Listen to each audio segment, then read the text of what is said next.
नाम में आप सबको सलाम। सबको सलाम। खुदावंद का शुक्र करती हूँ कि खुदावंद ने मुझे मौका बख्शा है और उसका एक बहुत बड़ा एहसान हमारे पे ये है कि हमारे पास्टर जी जो उन्होंने हमें बख्शे हैं वो हमें मौका ऐसा बख्शते हैं कि हम अपने आप को जो है खुदावंद के जलाल के लिए इस्तेमाल कर सकें। इस बात के लिए मैं खुदावंद का शुक्र करती हूँ। जैसा कि हमने सुना है कि मेरे साथ 2 फेलोज़ ने बताया है रूहानी मोहब्बत और जिस्मानी मोहब्बत। तीसरा हमारे पास टॉपिक है ख़ानदानी मोहब्बत। ख़ानदानी मोहब्बत से आप सब यहाँ पे वाकिफ़ होंगे। मैं बताती चलूँ कि सबसे पहले जो ख़ानदानी मोहब्बत की अहमियत हम उसको देखेंगे। एक इंसान की पूरी ज़िंदगी का जो होता है दारोमदार वो ख़ानदान की मोहब्बत पे होता है। अगर ख़ानदान का माहौल अच्छा होगा तो इंसान का जो फ्यूचर है उसकी जो भी फ्यूचर गोल्स हैं वो अच्छे होंगे, वो एक कामयाब एक सक्सेसफुल इंसान होगा।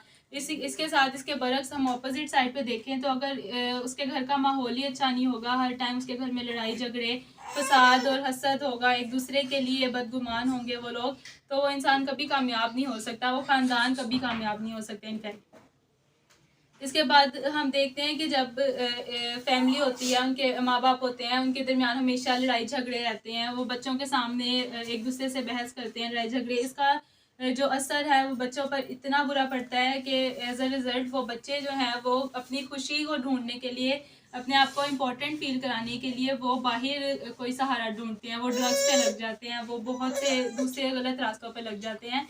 जबकि बाइबल मुकद्दस में यहाँ पे हमारे पास मरकूम इमसाल की किताब उसका 22 बाब और उसकी 6 आयत यहाँ पे मरकूम है कि लड़के की उस राह में तरबियत कर जिस पर वो उसको जाना है, वो बूढ़ा होकर भी इससे कभी ना मुड़े। आमीन। हम देखते हैं कि ये बाइबल की आयत है और हम लोग मसीही होने के नाते हम लोग हर बात में कहते हैं कि हमें खुदा के कलाम में ये लिखा है, हमें ये फॉलो करना चाहिए, पर जो इतनी इम्पोर्टेंट बात है हम उसे भूल जाते हैं। हम अपने बच्चों को ये आयत सुना तो देते हैं लेकिन इस पर गौर नहीं करते कि हमें किस तरह से ये बच्चों पर अप्लाई होनी चाहिए। उसके बाद हम देखते हैं कि ख़ानदान जो है खुदा की बादशाही की तस्वीर है। अब तस्वीर इस तरह से कि ख़ानदान की अहमियत ना सिर्फ समाजी, रूहानी और नफसियाती और दुनियावी तौर पर इम्पोर्टेंट है, बल्कि ये रूहानी तौर पर भी बहुत बड़ा एक जो है रोल प्ले कर रही होती है हमारी ज़िंदगियों में। जब एक ख़ानदान में प्यार मोहब्बत होता है, मेल मिलाप होता है, तो हमारी ज़िंदगियों से जो है ना हमारी ज़िंदगियों से खुदा के नाम को इज़्ज़त और जलाल मिलता है। और ना सिर्फ खुदा के नाम को, बल्कि जब हम सोसाइटी में लोग हमें देखते हैं, इर्द गिर्द के लोग हमें देखते हैं, तो वो खुश होते हैं और वो इस चीज़ को अपने अंदर एग्जाम्पल के तौर पर एक्सेप्ट करते हैं कि उनका ख़ानदान ऐसा है क्योंकि वो खुदा के लोग हैं, क्योंकि वो मसीह के लोग हैं, इसलिए उनका ख़ानदान उसमें प्यार मोहब्बत है। खुदा के नज़दीक ख़ानदानों की बहुत अहमियत है। हम देखते हैं कि खुदा ने इब्राहिम से एक अहद किया था। उस अहद के लिए मैं बाइबल में से पैदाइश की किताब 12 बाब और उसकी 2 से 3 आयत की रीडिंग करूँगी। खुदा के कलाम में मरकूब है, मैं तुझे एक बड़ी कौम बनाऊँगा और बरकत दूँगा और तेरा नाम सरफराज करूँगा, सो तू बाइसे बरकत हुआ।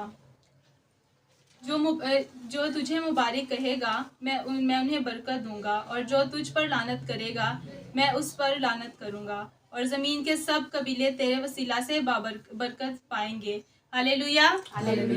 यहाँ पे लिखा है ज़मीन के सब कबीले, यानी ज़मीन के तमाम ख़ानदान खुदा ने इतना बड़ा अहद इब्राहिम से किया, और इसी तरह से खुदा ने इसी अहद को लेते हुए उसके ख़ानदान में से उसके पोते याकूब को लिया और उसके साथ इस अहद को किया, और सेम अहद को उसके साथ किया कि ज़मीन के सब कबीले तेरे और तेरी नस्ल के वसीला से बरकत पाएंगे। हालेलुया। ज़मीन के सब कबीले जो इब्राहिम की नस्ल है, इब्राहिम से पहले ये वादा किया, फिर उसकी पूरी नस्ल के साथ ये वादा था कि उसके वसीला से जो है लोग बरकत पाएंगे। या हम गौर करें तो खुदा ने जो वादा इब्राहिम से किया था वो ना सिर्फ इब्राहिम की बरकत के बारे में था, बल्कि उसकी नस्ल के बरकत के बारे में था, और इसके साथ साथ दुनिया के तमाम ख़ानदानों के नस्लों के साथ ये वादा था। ख़ानदान हम देखते हैं कि बनता कैसे है। जब एक शादी होती है, मियाँ बीवी होते हैं, उनके आगे से खुदा उनको ब्लेस करता है और उनके बच्चे होते हैं, इस तरह से एक नस्ल चलती है, ये ख़ानदान बनता है।